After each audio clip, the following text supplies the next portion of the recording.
Hey guys, it's BB202 back again with another vintage LEGO review. Today we're going to be taking a look at set 8823, Mistlands Tower. This set came out in 2006 as part of the Knights Kingdom 2 line. It has 431 pieces and retailed for $50 in the United States. Unfortunately, for those of us who can remember the year 2006, this now qualifies as a vintage LEGO set, which is kind of unfortunate. Anyways, as you can tell, this is a pretty big set, so let's get straight into the minifigures. Starting off with the minifigures, first up we've got King Jaco. First couple years of the Knights Kingdom 2 theme, he was a knight. He was actually the lead knight and had this god-awful powder blue armor. But by 2006, the last year of Knights Kingdom 2, for some reason he turned into the king. I'm not really too brushed up on the Knights Kingdom 2 storyline, but he wasn't related to the king. I don't really think that's how royal lineage works. But anyways, he's a pretty cool minifigure. He's got a very cool chest plate going on with his eagle insignia, which he's had for the whole theme. And that also is on his shield. He's got the old school crown, which has the metallic gold on it. And he's also got a blay, kind of a blue-gray sword, which I'm not a big fan of. I always thought the Knights Kingdom 2 swords were kind of just way too big and sort of garish. They're kind of cartoonish. But anyways, still a pretty cool figure. Also has a black cape. Next up, we've got Vladek. He is the main villain of this series. He used to have an army called the Shadow Knights in the first few years of the theme, but now he's down to mercenaries. He's not that much of a threat anymore, but they had to keep the storyline going somehow. Anyways, Vladek really looks cooler than ever here. His helmet is different from the previous years in that it's now speckled gray instead of black. And now he's got a black armor plate going on. He has a red version of Jaco's sword. There's only one sword maker in this kingdom. And his scorpion shield is now black and gray instead of red. That's pretty cool. I was always a fan of that logo. And he's got a red cape. Next up, we've got one of his mercenaries. This is Karzan. He's pretty cool. He's got a snake shield. Torso's solid. No logo on his torso, unlike the other two on the plate. He has kind of a makeshift mace here. This is sort of what LEGO was working with before they made the flail piece, I think came out the following year. But anyways, it's just two pieces, one gear stacked on top of that bar. And he looks pretty angry. He's got a speckled, sort of like gold on his dark gray helmet. Next up, we've got Sir Adric. He's one of the replacement knights for Jaco. In 2006, 2 new knights came in to replace the 4 old ones. He's one of those. He's got a bull insignia on his shield. I'm not a big fan of his torso. It's kind of like a Power Rangers type print, but whatever.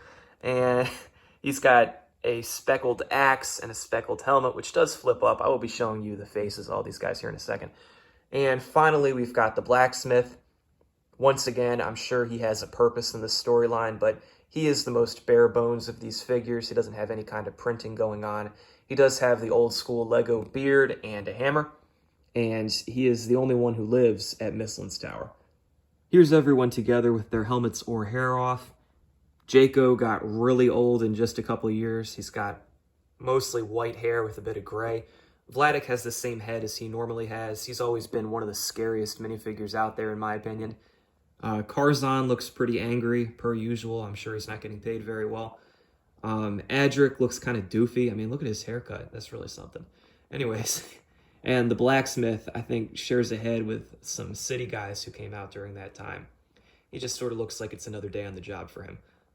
Couple of small things before we take a look at the set. We do have Karzan's catapult right here. It's a pretty simple build, but I actually like it. It does have a snake sticker up here. And instead of shooting a catapult rock, it shoots sort of this blade thing, which is pretty cool. So it goes pretty far. I'm just going to yeet it off the screen. Yeah, it's gone. And we've also got Jaco's horse. He has a blue barding up here, nothing too special. Just a regular white Lego horse, one like they made a million of these before they changed it in about 2012 to the ones that can rear back. This one is static. Anyways, yeah. Here is the set. Pretty tall. We're going to take a look at the bottom floor first. And right as you go in, you've got these two pretty imposing entrance gates. They have spikes lining the inside to make it look, you know, a bit cooler when you open it up. And when we do that, we can see there's absolutely nothing in there. Just a passage that goes through the bottom of the building. That's fine. Good place to have minifigures or maybe horses stored right here. A lot of room in there. These two wall sections that jut out from the main building actually do detach. Early example of modularity in a Lego set. So we're going to close that back up. There are two torches on either side of the building. And then when we flip it around to this side, you can see there's actually a door right here. And that does open up, as any door might. And one weird thing about this is you would expect this to be a prison cell because you can see the bars on the outside, the door there. But the problem is there's nothing here except this rat, which I'm now going to fish out because it's very funny. Look at this thing. We've got this really big rat right here. I think it's exclusive to this set, and it's just bizarre. It doesn't look anything like any rat that Lego made before or after it. But anyways, this is not a prison cell. And that sort of threw me for a loop when I was building this because you can't actually put anybody in here. They could just walk away. So I guess it's some sort of just dungeon in the bottom of the Mistlands Tower. Okay, I don't judge. One thing that you can do is drop this skeleton. I'm going to turn him around. Hello. Yeah. So there's this skeleton right here. He's tied up to a winch. And it's not the best winch that Lego's ever made, to be honest with you. But it serves its purpose well enough. So what we can do here is pull out this little pin that's in the back. And yeah, he falls into the pit. So he's just going to hang out there. Unfortunately, that was the only guy that actually liked Knight's Kingdom 2. But, you know, may he rest in peace. So we've also got this catapult right here. Pretty traditional Lego catapult. They were making these all the time at this point in time. I'm not sure if they use this mold anymore, but I have a bunch of these. And one nice feature about this is that it swivels 360 degrees. Obviously, it's meant to shoot yonder, but we can shoot it. Doesn't go quite as far. It's limited a bit by this this turret right here. And it does have one extra piece that you can shoot out. It's like translucent red, some sort of magma. I don't know how that doesn't melt the wood. We don't care about physics in Lego. Okay. So we've got these swords back here. As we get into the blacksmith shop part of this tower, we've got some swords, and we do have a speckled axe, just like Adric had.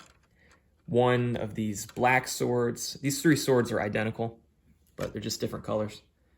So we've got one of these black swords right here, and two gold swords. Like this, I actually think that Jaco would have looked better holding one of these gold ones instead of the black ones. So let's take a look up here. We're going to call this the second floor. And we've got two halberds just chilling on the side, doing nothing useful. That's okay. And back here, we've got a forge. Not like a huge fan of this forge, just trying to get you a better angle of it. It's sort of wedged in there. And the thing I don't like is those translucent red bricks that are supposed to be fire are just laid in there sideways instead of sticking to any pieces, so they can just fall out.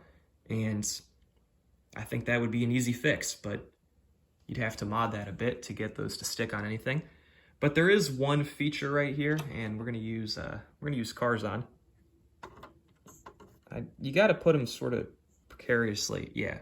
So if he's right here, you can do something to him. And if you can see behind him, there's that sort of spiky metal thing. But we've got another pin, just like we did for dropping the skeleton, located right here. And when we pull that out, swings forward and drops him into the courtyard.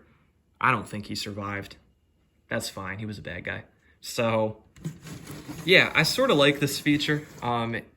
If he's sticking on the plate, it doesn't really work, so he sort of has to be standing on that one thin strip right in front of it. But anyways, I mean, it's cool. It's good that Lego tried to incorporate some features into this. And if we go one floor up, there's absolutely nothing here except this cobweb, which can swing on this pole, but I don't really think that has much value. Anyways, you can just stand people in here, maybe make them fight. I think in the Knight's Kingdom lore, their mythos or whatever. This is where Jaco and Vladik fought. They just worked their way up the tower. And up on the next floor, we've got a treasure chest in here. There's a little gate. And if we take a look inside the treasure chest, just some gold, Lego coins. And there are a couple of crossbows right here and a turret. And this is also sort of a handy way, I guess you could see it as a ladder, to get up to the top floor. And we're going to flip it around to take a look at the top, a bit more detail from the front. Up on top, we do have another turret. This is where Jaco and Vladik can fight. We've got two of these silver dragon heads from the Vikings theme that I think was out in the same year. And back here, we've got like this blue disco ball. They're not actually having a dance-off. It's, again, part of the Knights Kingdom story, some sort of magical orb. I forget its significance. But this is what they were fighting over. Jaco and Vladik stand up there. You know, presumably somebody kills somebody. But whatever. And we'll take a whole look from the bottom up at the tower again. It's pretty tall. I have reviewed the Night Lord's Castle before on this channel. This set is not quite as tall as that. I would say it's, I don't know, 16, 17 inches. I think I measured it once. But again, pretty big set. Just to wrap up, here's everything again. One thing that I want to point out is how great value for money this was when it came out. Price per piece ratio is nothing crazy, but the size really is something, you know, this is a $50 set. In this day and age, this would be $100 and it would also have twice as many pieces. But to get something this big, you'd really have to pay a lot more than that nowadays. And really just goes to show how much Lego has downsized in recent years. It's a little light on detail, admittedly. It sort of relies on stickers. But if you're building this just to have some fun with it and want something that looks impressive on display, I mean, this is really the set for you. There's a lot of gray going on because it doesn't belong to a faction or anything. But again, it's pretty cool to build and just watch it reach towards the ceiling. And it's a nice set. Knights Kingdom 2 got better each year it came out. You know, the first year was pretty bad, but by the end, I would say it was a pretty passable theme. Wasn't the best castle theme ever, you know, closer to the bottom. But this is one of the better sets that came out in that theme. If you can get this set used, I would recommend it. I think it's probably not worth it mint in the box, even though that is how I got it. I actually reviewed this bad boy back in like 2016, the year that I bought it, but that was a horrible review, so consider this a redo. Anyway, pretty good set. I'd recommend it. Thank you guys so much for watching. Leave your thoughts in the comments below. I will be sure to respond to them, and have a good one.